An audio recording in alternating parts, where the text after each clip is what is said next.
തീർക്കാനായിട്ട് ചെന്ന് മിണ്ടുന്ന ആളാരാ? ഒരുപാട് പേർക്കുള്ള സംശയമാണ്, നിങ്ങൾ ഇനി മുസ്ലിം ആണോ? എനിക്ക് ഭയങ്കര സങ്കടമാണ് അത് ചോദിക്കുമ്പോ. വേടന്റെ ഒരു കലക്കം പാട്ട് വെച്ച് പഠിച്ചു വന്നിട്ടുണ്ട്.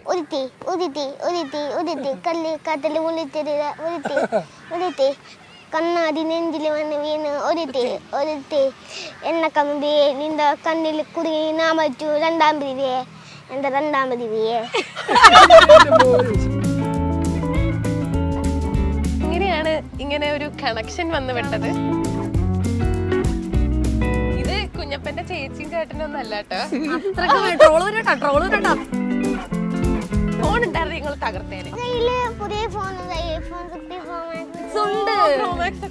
ഇന്ന് എന്റെ കൂടെ ഉള്ളത് കുഞ്ഞപ്പനും കുഞ്ഞപ്പന്റെ ഫാമിലിയാണ്. നമസ്കാരം, വെൽക്കം ടു മൂവി വേൾഡ്. നമസ്കാരം. സുഖായിരിക്കുന്നോ കുഞ്ഞപ്പ? സുഖാണോ? വ്ലോഗൊക്കെ ചെയ്ത് തകർക്കാണ് അല്ലേ? എന്തോ ഒരു ഫാൻസാന്നറിയോ നമ്മുടെ കുഞ്ഞപ്പന്. എത്ര കുട്ടികളാ കണ്ടിട്ടിരിക്കണത്. ഇതൊക്കെ കാണുന്നുണ്ടോ? ഫാൻസ് ഒക്കെ വന്നിങ്ങനെ ഹലോ വീഡിയോസ് ഒക്കെ ഞങ്ങൾ കാണാറുണ്ടെന്നൊക്കെ പറയുമ്പോ ഭയങ്കര സന്തോഷാവാറില്ലേ? സ്കൂളിലൊക്കെ സ്റ്റാർ ആണെന്ന് തോന്നണം അല്ലേ? ചെറുതായിട്ട്. പിന്നെ അതല്ല, എനിക്ക് തോന്നണേ നമ്മുടെ സ്ഥലത്തിനേക്കാളും കൂടുതലും ദൂരെയുള്ളവരാണെന്ന് തോന്നുന്നു നമ്മുടെ ചാനൽ വീഡിയോസ് കാണുന്നത്. 3 ട്രോഫി ഞങ്ങൾക്ക് കിട്ടിയിട്ടുണ്ട്. ഈ എൽ കെ ജിയിലെ മത്സരങ്ങളിൽ പങ്കെടുത്തിട്ട് ഒരു 3 ട്രോഫി കിട്ടിയിട്ടുണ്ട്. അതാണ് പറഞ്ഞത്. ഇതൊക്കെ സൂക്ഷിച്ചു വെച്ചിട്ടുണ്ട് അല്ലേ? അതെ അതെ. ആദ്യം സ്കൂളില് ഫസ്റ്റ് LKG തുറന്നപ്പോഴത്തേക്കും കയറി ചെന്ന് കഴിഞ്ഞപ്പോ 3ലും 4ലും വലിയ ക്ലാസ്സിലുള്ള പഠിക്കുന്ന പിള്ളേർക്ക് ഇന്റർവെൽ ആയപ്പോ ഓടി വന്നു ഇവനെ കാണാൻ. അപ്പൊ പിന്നെന്താ എല്ലാ ഇന്റർവെല്ലും എല്ലാത്തിനും പിള്ളേര് ഓടി ഓടി വരുന്നു കാണാൻ. പിന്നെ പ്രിൻസിപ്പൾ പറഞ്ഞു കുഞ്ഞപ്പനെ കാണാൻ ആരും ക്ലാസ്സിലേക്ക് പോകരുത്, ആരും അങ്ങോട്ട് പോരുന്ന പ്രിൻസിപ്പൾ പിള്ളേരോടൊക്കെ പറഞ്ഞുകൊണ്ട് ഇപ്പൊ അങ്ങനെ പിള്ളേര് വരില്ല. അല്ലെങ്കിൽ എല്ലാ ദിവസവും സ്കൂളിൽ നിന്ന് വരുമ്പോ ഓരോ മിഠായികളോ ഓരോ സാധനങ്ങൾ ലെറ്റർ പിള്ളേര് തന്നെ എഴുതി ഉണ്ടാക്കി കൊണ്ടുവരില്ലേ, അതെല്ലാം കൊണ്ടുവരുമായിരുന്നു പിള്ളേര് കൊടുത്തിട്ട്. സ്റ്റാറല്ലേ ഇത്? കുഞ്ഞപ്പന്റെ ചേച്ചിയും ചേട്ടനും ഒന്നും അല്ല കേട്ടോ. അച്ഛനും അമ്മയാണ് അല്ലേ? സ്വന്തം അച്ഛനും സ്വന്തം വീഡിയോയില് ഞങ്ങള് ചേച്ചി ചേട്ടാന്നൊക്കെ ചിലപ്പോ വിളിച്ചെന്നിരിക്കും. മറ്റേ സ്കെച്ച് വീഡിയോ പ്രണയലേഖനം കൊണ്ടുപോയിട്ട് കൊടുക്കാൻ പറയുന്ന ഒരു വീഡിയോ ഉണ്ട്. ഷോർട്ട് വീഡിയോ അല്ലേ? ലേറ്റസ്റ്റ് ആയിട്ട് ചെയ്തതാ. കണ്ടന്റ്സ് ഒക്കെ ആരാണ് മേക്ക് ചെയ്യണേ? നിങ്ങൾ എവിടെ നിന്നാണ് ഈ കണ്ടന്റിന്റെ ഐഡിയാസ് ഒക്കെ നിങ്ങൾക്ക് കിട്ടുന്നത്? ഏത് തലേന്ന് അത് വരുന്നത്? അതായത് ഇപ്പൊ നമ്മൾ രണ്ടുപേരും കൂടി ആലോചിച്ച് രണ്ടുപേരും കൂടി അങ്ങോട്ട് വർത്തമാനം പറഞ്ഞ അങ്ങനെ വരുന്ന കണ്ടന്റുകളാണ്. ഇന്ന് എന്ത് ചെയ്യും അങ്ങനെ വർത്തമാനം പറഞ്ഞ് തുടങ്ങി അവസാനം ഇപ്പൊ എന്റെ മനസ്സിലൊരു ഐഡിയ ഉണ്ടെങ്കിൽ ഞാനത് ചേട്ടനോട് പറയും. അപ്പൊ ഞങ്ങൾ ഡിസ്കസ് ചെയ്ത് വരുമ്പോ അവസാനം അതൊരു നല്ലൊരു പ്രൊഡക്റ്റ് ആയിട്ട് മാറും. അല്ലെങ്കിൽ അടിച്ചു വരും. അത് പറ്റത്തില്ല, അങ്ങനെ പറ്റത്തില്ല. പിന്നെ ഇടി വെച്ചു അന്ന് പിന്നെ ഇടയ്ക്ക് വീഡിയോ എടുക്കത്തില്ല. അല്ല, നിങ്ങൾ അങ്ങനെയൊക്കെ പറഞ്ഞ് വർത്താനം പറഞ്ഞ് അടി വീണിട്ടുള്ള സാഹചര്യങ്ങളൊക്കെ അതെ, അങ്ങനെയല്ല, ഇടക്കൊക്കെ. എല്ലാ ദിവസവും ഉണ്ടോ അടി? എന്ത് പറഞ്ഞ അടി വെക്കവര്? ചോദിക്കട്ടെ, പറ കുഞ്ഞപ്പ. കുറച്ച് വഴക്കിടുള്ളൂ. എത്ര നേരം വഴക്കിടും? ഒരു വഴക്കിടുള്ളൂ. പക്ഷെ കൊറേ നേരം എടുക്കോ? ഇല്ല, പെട്ടെന്ന് തന്നെ സെറ്റ് ആവും അല്ലേ? കൊഴപ്പൊന്നുമില്ല. ആരാ ഇത് വഴക്കൊക്കെ തീർക്കാനായിട്ട് ചെന്ന് മിണ്ടുന്ന ആളാരാ? അച്ഛന്റെ അമ്മയുടെ വഴക്ക് മാറ്റുന്ന ആരാണ്? ആരാ വഴക്ക് മാറ്റുന്നത്? അച്ഛയുടെ അമ്മയുടെ വഴക്ക് മാറ്റണ ആരാ? അമ്മ പോവൂല. അമ്മ പിണങ്ങി ഇരിക്കോ കുഞ്ഞപ്പ? അമ്മ പിണങ്ങി മാറിയിരിക്കോ? ഇവിടെ കുഞ്ഞപ്പന്റെ ശ്രദ്ധ ഇങ്ങനെ കൊറേ ഇങ്ങനെ മാറിപ്പോണ്ട്. കാരണം ഇവിടെ കുട്ടികള് ഫുട്ബോൾ കളിക്കുന്നുണ്ട്. എന്തോ പറയാനുണ്ട്. പറഞ്ഞോ? എന്തായാലും ഇത്രയൊക്കെ നീ പറഞ്ഞില്ലേ, ബാക്കി പറഞ്ഞു. ഇത് പുതിയ ഡ്രസ്സാണ് അല്ലെ? ഇന്നലെ എന്തോ നടന്നല്ലോ?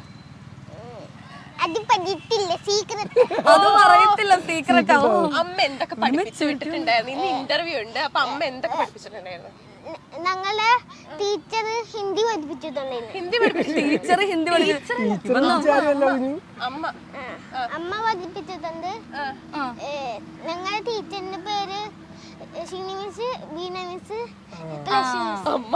ഞാൻ ചോദിച്ചേ അതല്ല, ടീച്ചേഴ്സിനെ പറ്റിയൊക്കെ ചോദിക്കുവാണെങ്കിൽ എല്ലാ ടീച്ചർമാരുടെ പേരും പറയണമെന്ന് ഞാൻ പറഞ്ഞായിരുന്നു.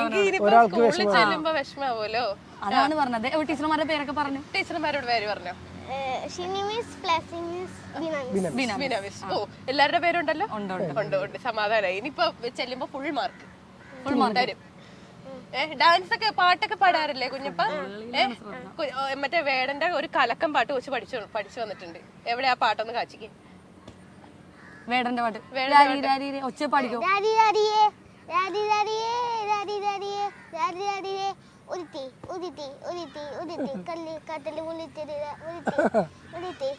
കണ്ണാടി നെഞ്ചിൽ വന്ന് വീണ് ഒരുത്തി എണ്ണ കമ്പി നിന്റെ കണ്ണിൽ കുടുങ്ങി നാ മറ്റു രണ്ടാം പിരിവേ എന്റെ രണ്ടാമത്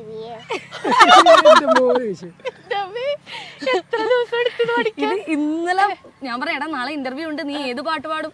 അപ്പൊ ഏത് പാട്ട് പാടുമ്പോ എനിക്ക് ഒന്നും മര്യാദക്ക് അറിയാമല്ല. ഞാൻ പറഞ്ഞ വേടന്റെ പാട്ട് പഠിക്കെന്ന് പറഞ്ഞു. എന്നിട്ട് ഞാൻ കുറച്ച് പ്രാവശ്യം ഫോണിൽ കേൾപ്പിച്ചു കൊടുത്തു. പിന്നെ ഇങ്ങോട്ട് വന്ന വഴിയൊക്കെ കാറിലിരുന്ന് കേട്ടോണ്ടാ വന്നത്. ആ ഓർമ്മയിൽ പാടണതാ. ഓ അടിപൊളി.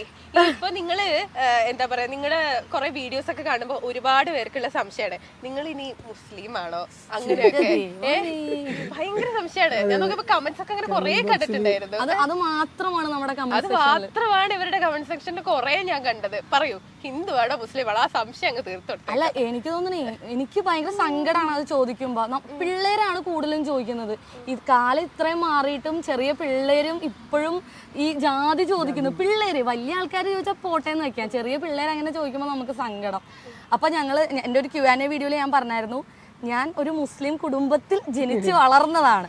മുസ്ലിം ആണെന്ന് പറഞ്ഞു കഴിഞ്ഞാൽ ചിലവർ പറയും നീയാ മുസ്ലിമാ, നിന്റെ പേരിൽ മാത്രമേ മനസ്സിലായില്ലേ, ആ മുസ്ലിം ആണോ, ആ തട്ടിട്ടില്ല, അങ്ങനെയാണ് ഇങ്ങനെയാണ് പറയുന്നത്. അപ്പൊ ഞാൻ മുസ്ലിം ആണെന്ന് പറയുന്നില്ല, ഞാൻ മുസ്ലിം കുടുംബത്തിൽ ജനിച്ചു വളർന്ന, ചേട്ടൻ ഒരു ഹിന്ദു കുടുംബത്തിൽ ജനിച്ചു വളർന്നതാണ്, അങ്ങനെ ഞാൻ പറഞ്ഞിട്ടുള്ളൂ. ഇപ്പോഴും അങ്ങനെ പറയുന്നുള്ളൂ. പോരെ, അപ്പൊ ആർക്കും കുഴപ്പമില്ല. പിന്നെ എങ്ങനെയാണ് ഇങ്ങനെ ഒരു കണക്ഷൻ വന്നത്?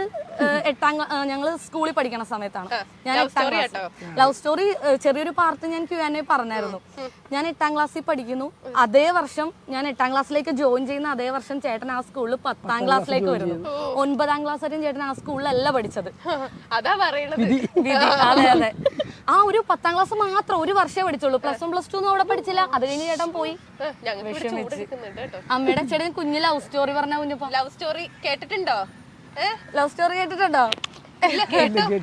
കേട്ടോ. അങ്ങനെ ആ ഒരു വർഷത്തെ ഒരു പ്രണയം. അപ്പൊ ഇന്നത്തെ കാലത്തെ പ്രേമം പോലെ ഒന്നും അല്ല. അന്നൊക്കെ മിണ്ടാൻ പേടി, സംസാരിക്കാൻ പേടി, ഭയങ്കര പേടിയല്ലേ. പിന്നെ ഞങ്ങൾ തമ്മിൽ ഒരു ബന്ധമില്ല, കണക്ഷൻ ഒന്നുമില്ല. ആ ഒരു വർഷത്തെ അതെന്താ അങ്ങനത്തെ ഒരു കണക്ഷൻ, ഒരു സ്പാർക്ക് ഒന്നും അന്നേരം അടിച്ചില്ല? അതല്ല, അന്നൊന്നും എന്റെ കയ്യിലൊന്നും ഫോൺ, അന്നത്തെ കാലത്ത് 7 കൊല്ലം മുമ്പ് ഫോൺ ഉണ്ടായിരുന്നു, നിങ്ങൾ തകർത്തേനെ. ആ ഇപ്പോഴത്തെ പിള്ളേർക്കൊക്കെ ഇല്ലാത്ത ഫെസിലിറ്റീസ് ഇല്ലല്ലോ, അന്ന് നമുക്ക് അത്ര ഇതില്ലല്ലോ. തോന്നാറുണ്ടോ?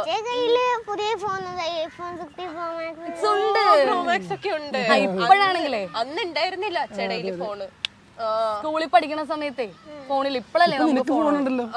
അതെ, പിന്നെ എന്താ, എന്ത് വേണം? നിങ്ങക്ക് തോന്നാറുണ്ടോ ഇപ്പോഴത്തെ കാലത്താണ് കുറച്ചുകൂടി കല്യാണം കഴിക്കാനുള്ള സമയം ഉണ്ടായിരുന്നത്, അല്ല അന്ന് കല്യാണം കഴിച്ചാണ്, ഇന്നായിരുന്നു കല്യാണം കഴിച്ചെങ്കിൽ കുറച്ചുകൂടി ഞങ്ങൾക്ക് പ്രേമിക്കായിരുന്നു, അങ്ങനെയൊക്കെ തോന്നാറുണ്ടോ? തകർത്ത് ഞങ്ങൾ സത്യം പറഞ്ഞാൽ 1 വർഷം പ്രേമിച്ചപ്പോ തമ്മി മിണ്ടിയിട്ടില്ല.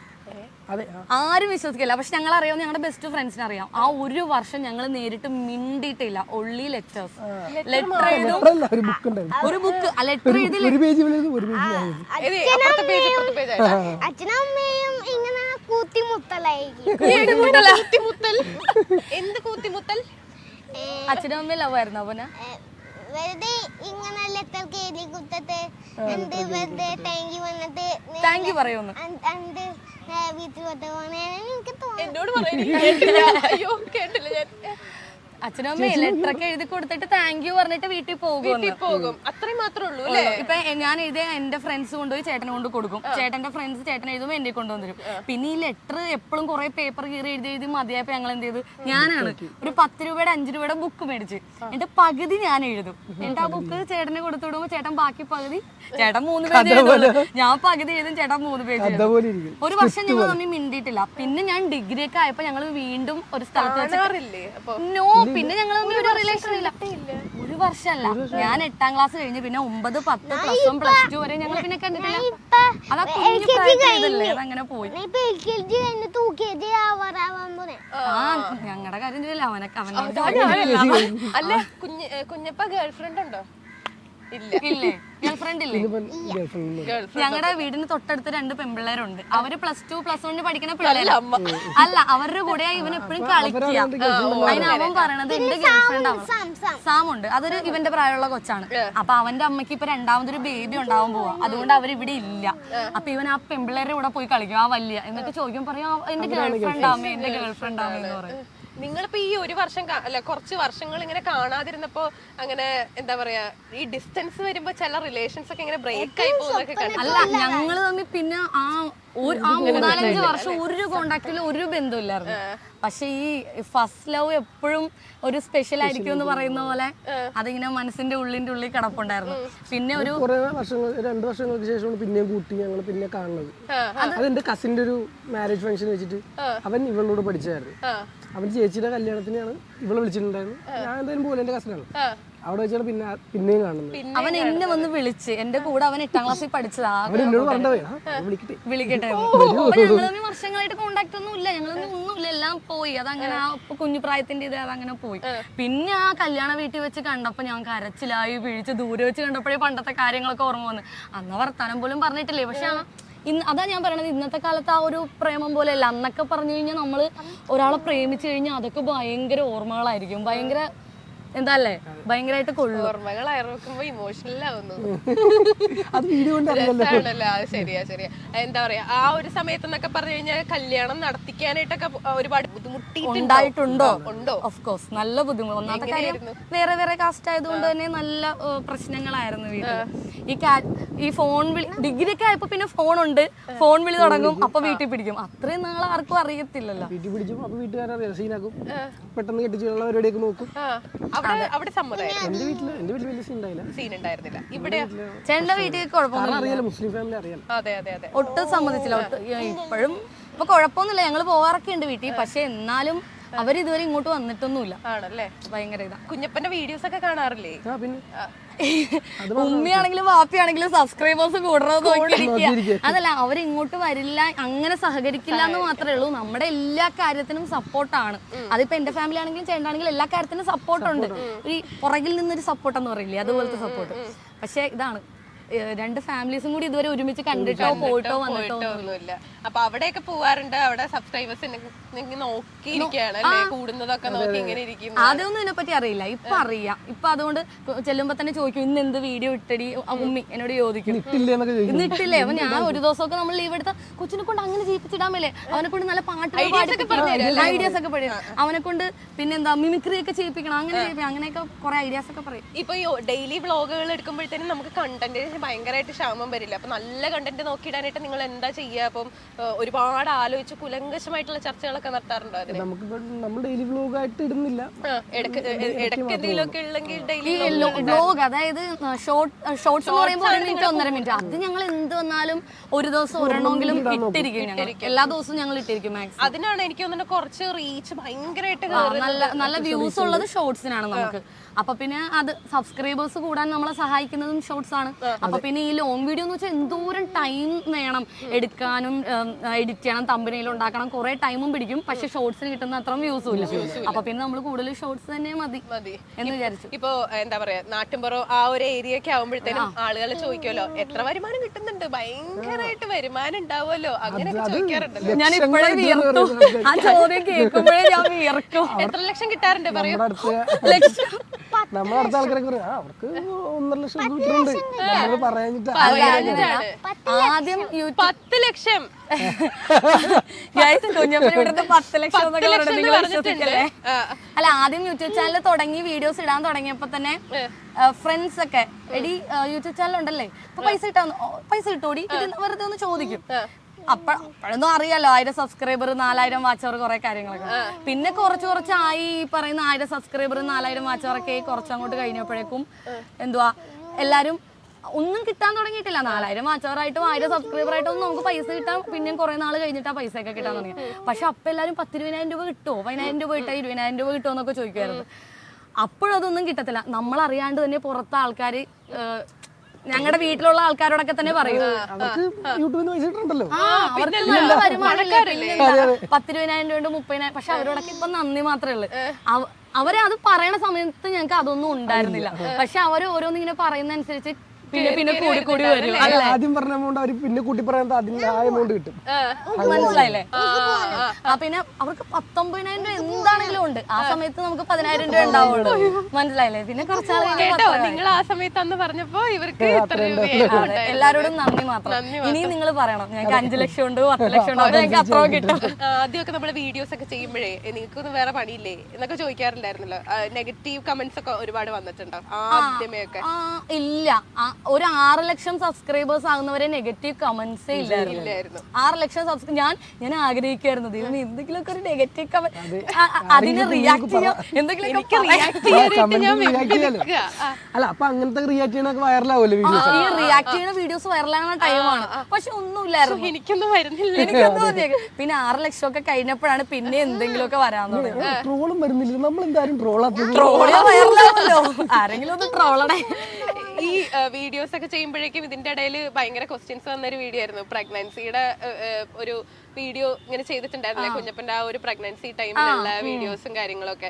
ഇപ്പൊ ആ ഒരു ടൈമൊക്കെ ആലോചിക്കുമ്പോഴത്തേനും എന്താ ഫീൽ ചെയ്യണേ? എനിക്ക് കുറെ കാര്യങ്ങളൊക്കെ എനിക്ക് റിലേറ്റ് ചെയ്യാൻ പറ്റിയിട്ടുണ്ടായിരുന്നു. അപ്പൊ കുറെ പേര് അങ്ങനെ പറഞ്ഞിട്ടുണ്ടോ ഇങ്ങനെ ആ ടൈമിലുള്ള കാര്യങ്ങളൊക്കെ ഭയങ്കരമായിട്ട് റിലേറ്റ് ചെയ്യാൻ പറ്റിയിട്ടുണ്ട് എന്നുള്ള രീതിയിലൊക്കെ? ഇവന്റെ പ്രഗ്നൻസി ടൈം എന്ന് പറഞ്ഞാൽ എനിക്ക് ഭയങ്കര ബുദ്ധിമുട്ട് തന്നെയായിരുന്നു. കാരണം ഞാൻ പറഞ്ഞില്ലേ വീട്ടില് ഇപ്പൊ കുറച്ച് നാളായിട്ടാണ് ഞങ്ങൾ പോകാൻ തുടങ്ങിയത് അവരുടെ സപ്പോർട്ട്. ആ ടൈമിലൊന്നും അവർ ഒട്ടും പോത്തൂല, അങ്ങനെയായിരുന്നു. വീട്ടിലാണെങ്കിൽ ചേട്ടൻ ജോലിക്ക് പോകും, രാവിലെ അമ്മ പോകും, അച്ഛൻ പോകും, എല്ലാവരും പോകും. ഞാൻ ഒറ്റയ്ക്കായിരുന്നു വീട്ടിൽ. അപ്പോഴാണ് എനിക്ക് ശരിക്കും ആ ബുദ്ധിമുട്ട് മനസ്സിലായത്. ഞാനും ഒരു പട്ടി ഉണ്ടായിരുന്നു, അവൻ മരിച്ചു പോയിപ്പോ. ആ പട്ടി ആര് വന്നാലും അവൻ കുരയ്ക്കും. അപ്പൊ ഞാൻ ജനലിൽ കൂടി നോക്കും. ഞാൻ ഒറ്റയ്ക്കായിരുന്നു ആ സമയത്തൊക്കെ. എനിക്ക് ഇപ്പോഴും പേടിയാണ്. ഇവനൊരു 2 വയസ്സ് 3 വയസ്സ് ആ ഒരു ഗർഭിണിയായിട്ട് ഇവനൊരു 2-3 വയസ്സായ ആ കാലം ഓർക്കുമ്പോൾ എനിക്ക് അത്രയും പീരീഡ് ഭയങ്കര സ്ട്രഗ്ലിംഗ് അല്ലേ. നമുക്ക് ആരും ഇല്ലാണ്ട് ഒറ്റയ്ക്ക് നമ്മളത് ആരും ഇല്ലെന്നല്ല എന്നാലും ഭയങ്കര ബുദ്ധിമുട്ടല്ലേ. ഇപ്പൊ ബാത്റൂമിലൊക്കെ പോണെങ്കിലും കൊച്ചിനെ കിടത്തി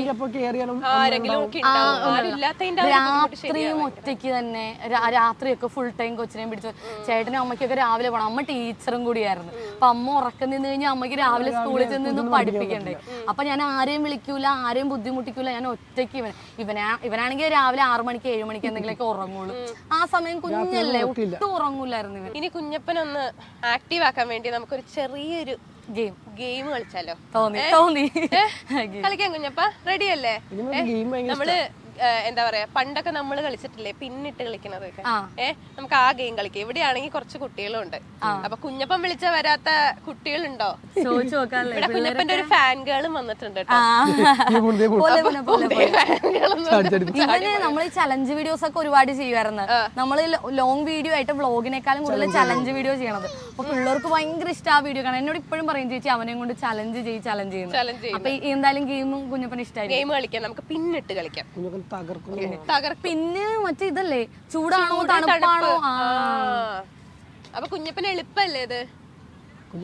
എങ്ങനെയാണെന്നറിയോ, ഞാൻ ആ പിന്ന് ഒരു സ്ഥലത്ത് ഒളിപ്പിച്ചു വെക്കും. പിന്നില്ലേ, സേഫ്റ്റി പിന്നില്ല, അമ്മ സാരിയൊക്കെ ഉടുക്കുമ്പോ കുത്തുന്ന പിന്ന്, അത് ഞാൻ ഒരു സ്ഥലത്ത് ഒളിപ്പിച്ചു വെക്കും. അത് കുഞ്ഞപ്പൻ കണ്ടുപിടിക്കണം. ആ പിന്നിന്റെ അടുത്തേക്ക് എത്തിയാ ഞാൻ പറയും ചൂട് വന്നു എന്ന് പറയും. ആ പിന്നിന്റെ കുറച്ച് അകലെയാണ് കുഞ്ഞപ്പൻ എന്നുണ്ടെങ്കിൽ തണുപ്പെന്ന് പറയും. അവൻ കാണിക്കൂല പൊന്നെ ഒളിപ്പിച്ചു. കണ്ണു പൂട്ടിയിരിക്കണം. Okay set. അപ്പൊ ഓക്കെ.